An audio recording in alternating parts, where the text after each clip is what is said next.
Hello, and welcome to Virtual Investor Conferences.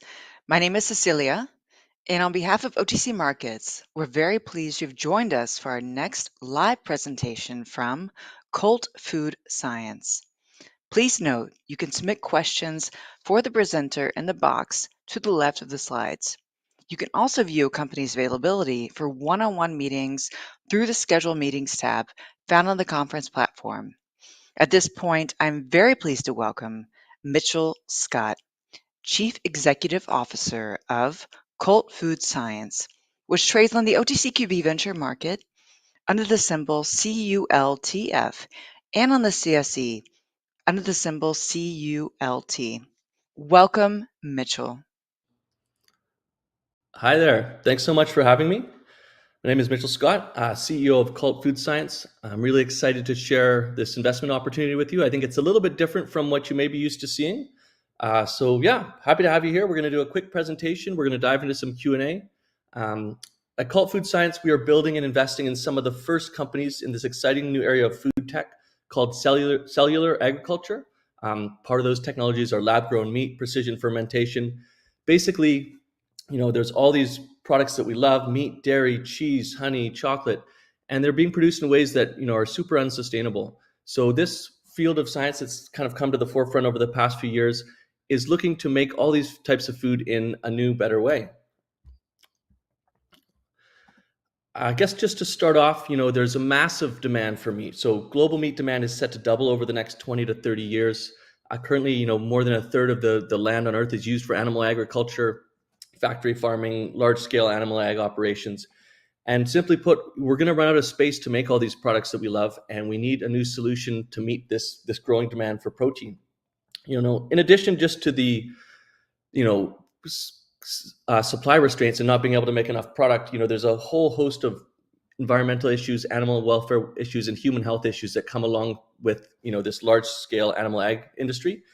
And over the past 10 years or so, there's a solution to this problem. So this is called cellular agriculture, and the idea is we're going to make the exact same products that we love, just in a new, different way, starting in a lab, but then eventually in a production facility. For meat, that looks like you have a large bioreactor. You take chicken feathers or a small biopsy. You put it in there. You feed it the nutrients that it needs, and after a few weeks, you have the piece of meat that you want to eat. Without a lot of that other overhang. So private money has been flowing into this space over the past 5 years or so. Just a couple of weeks ago, Bezos announced another $30 million into 2 projects in this space.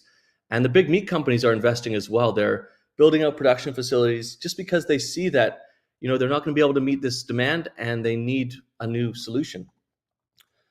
Just to quickly highlight, this is very different from plant-based. We're not making something similar, out of beans and veggies. We are recreating the exact same product. So it looks the same, it tastes the same. It's identical on a cellular level. It's just made in a new way. So Cult Food Science has been investing in the space for the past 4 years. With that being said, we're still the only publicly traded company in Canada focused on this space, one of a few companies worldwide focused on this space. This is just a quick look at the kind of format of the company. So we've got this venture portfolio, 18 different portfolio companies. These were all early seed stage investments, first check-in, third check-in, looking to acquire about 2 to 8% of the company. And while we were making these investments, we saw a really compelling opportunity in the pet food space. So we ended up acquiring an asset there just over a year ago, and that is our Further Foods division. So we own 90% of this company. We're actively operating it. It's in market and generating revenue. For us, there was a couple of things with the pet food industry that really stood out. I heard this stat the other day: about 6% of global GDP is spent on people's pets. About 7% is spent on babies. So it's a massive market. It's growing quickly. People are spending more and more on their pets. They're wanting better nutrition, better quality products.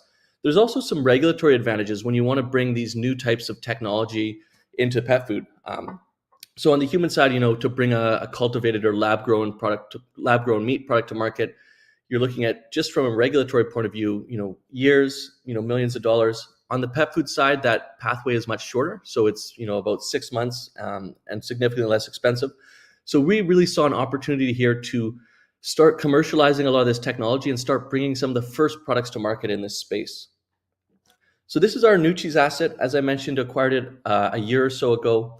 It had been incubated out of the Silicon Valley, had raised about $10 million in VC funding. We acquired the asset for about $500,000. All the consumer-facing IP, the product lineup. So this is new cheese. So right now, there's no lab-grown meat in here quite yet, but it's a high-protein treat. Full amino acid profile, B12 vitamins, really functional, high quality pet food products. We have 2 products in market currently: dog treats, cat treats. We're launching another 6 SKUs in the next month or so. And really the focus for us has been, let's build out sales and distribution. Let's start generating meaningful revenue, going for that quarter over quarter triple digit revenue growth, expand that distribution base, and then start launching new products into there. Just a quick look at some recent news on the New Cheese brand. We have an omni-channel distribution approach. So online, direct to consumer on our website, third-party marketplaces like Amazon, Walmart, Pawmates here. This is essentially Tinder for dogs. They've got about 100,000 users, and they're seeing ads for New Cheese in their feed. And for us, it's really about building a community, getting product out there, getting people aware of the brand, the functional benefits of these treats and food products, doing a lot of work on the influencer marketing side, and just really starting to build some excitement and enthusiasm for these new products. Quick look at just a revenue forecast for New Cheese, targeting $400K this year. At my last company, we were able to grow sales from 1 million to 3 million to 10 million over 3 years. So a little less aggressive this time around, but I'm very confident we can achieve these sorts of numbers and go from being this company, this investment issuer that has this really cool, exciting portfolio of assets, to being one that has these assets but is also more of a venture studio or incubator, so is building and launching brands and products in this exciting new space. Quick look at the roadmap for New Cheese. So, relaunched the brand late last year, have really been working over the past few months on scaling sales. So that's online direct to consumer, but it's also getting into brick and mortar stores. We're in about 60 pet food stores on the west coast of the US. Products in the market in the US, recently launched in Canada. As I mentioned before, we're launching 6 new SKUs in the next month or so. And that's kind of phase 1 of New Cheese. Now, phase 2, which is what I'm most excited about, is, okay, existing products are great. Dogs love them. I mean, I haven't met a dog that doesn't like New Cheese. They take one bite and then they go for the whole bag. But the next step for us is to start putting actual lab-grown meat into the New Cheese formulation. So a couple of weeks ago, we announced that we were in the middle of this FDA process to bring cultivated meat into pet food treats. And I think this is going to be a huge catalyst for the company. We're in the middle of this FDA process. The next step is these 26-week feeding trials. So once we've submitted the feeding trial design, we hear back from the FDA, we enter these feeding trials, and then we're hoping that early next year we'll have that approval and we'll have one of the first lab-grown meat pet food treats in the world. And this is important because, about 30% of our current meat supply ends up in pet food. And, it's not usually the nicest cuts. It's kind of what's left over at the end gets scraped together and thrown into pet food. So it's low quality nutrition and, it's not great for people's pets. So we're really trying to figure out a way to reshape this food system and provide the same high quality products, the same nutrition, but in a new way. Just a quick look at our venture portfolio. As I mentioned, most of these investments were very early stage, pre-seed, seed. A lot of these companies are doing really well. You may recognize Good Meat here. So they've got approval to sell on the human side in Singapore and the US. And a big limiting factor so far has been cost. So 10 years ago, the first lab-grown meat burger cost around 400,000 Canadian. Now that same burger is about $20 a burger. So it's not quite there yet, but very soon you're going to have the exact same product. It looks the same, it tastes the same. It's just made in a different way, and it'll be priced very similarly as well. But it's not just lab-grown meat. We've got bioreactor design companies here. We've got software companies. California Cultured here is focused on chocolate. So currently about 85% of the world's chocolate supply is under threat from global warming, deforestation, climate change, labor issues. So they're able to make these really high quality chocolate flavanols in a lab, and they've got a partnership with the largest chocolate producer in Japan. So they've already commercialized their technology and they're selling the product, and it's a better product and it's cheaper. So I really think we're going to see a lot of these companies starting to further commercialize their products, starting to build out their business, and it's going to start showing up in our food products before we know it.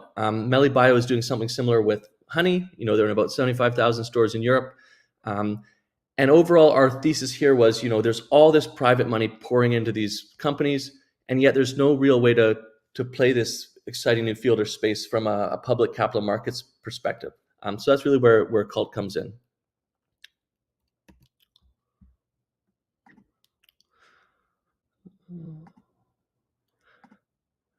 Just a quick look at the company.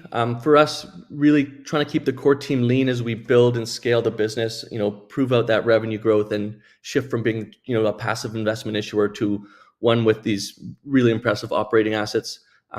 Prior to this, I co-founded a company called The Very Good Butchers, took them public as The Very Good Food Company, grew sales from 1 million to 3 million to 10 million, achieved a market cap of just under $1 billion.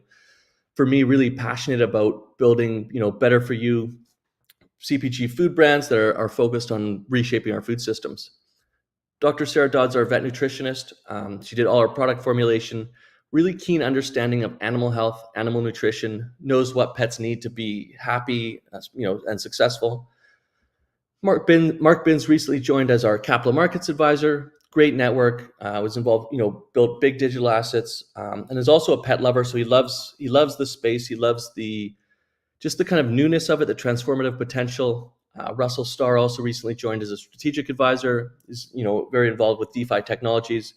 I think the big thing here is, this group of people believes in what we're doing. They believe in kind of where this industry is headed. I don't think this is going to be something that happens overnight, but I think over the long term, it's a very compelling solution to one of the biggest issues that we are facing in terms of food supply. Just a quick look at the share structure. So stock was rolled back 4-1 about a year or so ago, cleaned up a lot. We got about 70 million shares outstanding. A couple months ago, we closed a small financing, 800,000. Since then, it's really been building, executing. We've got nice warrant coverage all the way up to $1. For us, the focus is, continuing to invest in this new cheese brand, supporting our portfolio companies where we can with PR, with introductions. We really want to help them commercialize their technologies. So, for example, with New Cheese, we're purchasing ingredients from a portfolio company to then put into the New Cheese products. Just to look at a couple kind of things I'm excited about. We already touched on these earlier. So as I mentioned before, we're in the middle of this FDA approval process. I expect us to navigate this process successfully. We'll be updating shareholders as we go through the process, and then by the end of it, hope to have one of the first cultivated meat pet food products on the market. Second piece of this is just New Cheese sales growth. So getting to that 50 to 100K a month, quarter over quarter, triple digit revenue growth. I think that's going to be really exciting. The nice thing with New Cheese is we've got super strong gross margins there, 60% plus. That gives us a lot of room to reinvest in the business, to grow it, to scale it, to try different tactics to drive awareness. So I'm really excited to really get in there and start building that business. Last but not least, I think just from a macro point of view, as more and more companies start commercializing their products, as people become more aware of this exciting space, they're going to look to see how they can invest in it. And, we're one of 2 or 3 names that's going to come up. So yeah, really excited overall at Cult's position in this space, at what we've built so far, but more importantly, at what we're continuing to build. And that is the presentation. We're going to dive into some questions here. So first question, can you discuss our milestones for the next 12 months and capital needs to support? Yes, absolutely. So big milestones are that FDA approval and continuing to ramp the New Cheese sales and growth. Capital needs, we just closed close to $1.5 million about 2 weeks ago. We've got an ongoing financing for another $1 million. That sets us up very nicely to hit those milestones, to keep executing on the business. We also have that warrant coverage. We've got warrants that'll be at 6 cents, warrants at 20 cents, 60 cents, 80 cents. If all those warrants are exercised, that brings in about another 7 million in cash into the company. We've really designed the business, the New Cheese business, to be lean and capital efficient. We're not building out our own manufacturing facilities. We're not investing a ton in the IP ourselves. Instead, we're leveraging ingredient suppliers, third-party manufacturers. So we can really, if we have a sales demand, we can scale up to meet that, within a few weeks without, large capex investment. I'm happy with where we're at in terms of capital needs. We'll continue to raise capital if needed where it makes sense, but we're not. Perfect. Can you speak a bit more to your go-to-market strategy and sales resources? Yes, absolutely. So idea is, an omni-channel approach. You want to be where your customers are shopping. They may see an ad online and then they see that product in their local pet store and purchase it there, or they, discover it in the pet store and then end up purchasing online. Focus the past couple months has been really on online. So our website, Amazon, third-party marketplaces, and in the background, we've been building out more traditional sales into, brick and mortar pet stores. It takes a while. You present to a pet food store, they like the product, they're going to put it on shelf. Sometimes it takes 6 months to a year until you're actually on shelf.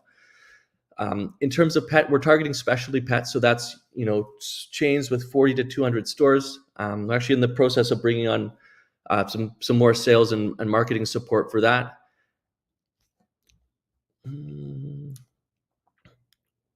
Perfect. What is the valuation of your venture portfolio?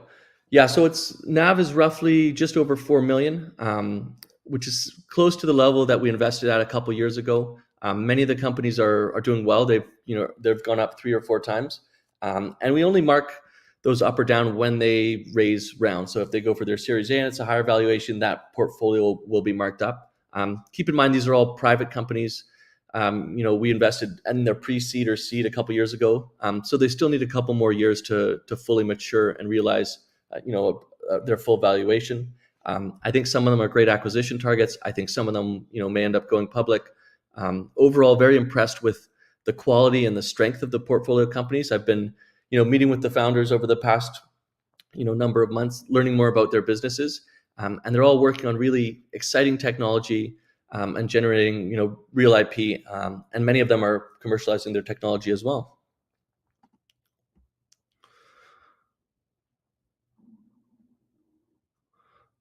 What is stakeholder company for you in this space? A supplier or a competitor? So Stakeholder Foods could potentially be a supplier or a partner. I know they're working on this 3D printing tech, which seems pretty interesting. I think overall, I don't see a ton of, I think competition is great. I think more companies need to actually be bringing products to market, need to be commercializing this technology, because I think that's the big challenge right now. Is you've got a number of private companies in this space that haven't scaled up yet because they haven't been able to tap into funding. So I don't think the problem with lab grown meat is demand. I think the problem is supply, and it's going to be supply for the foreseeable future. It's capex expensive to build these large bioreactors, and everything that goes into them. So I'm always happy for more companies to enter the space and to try and grow the industry and grow awareness of it. Did we have any more questions?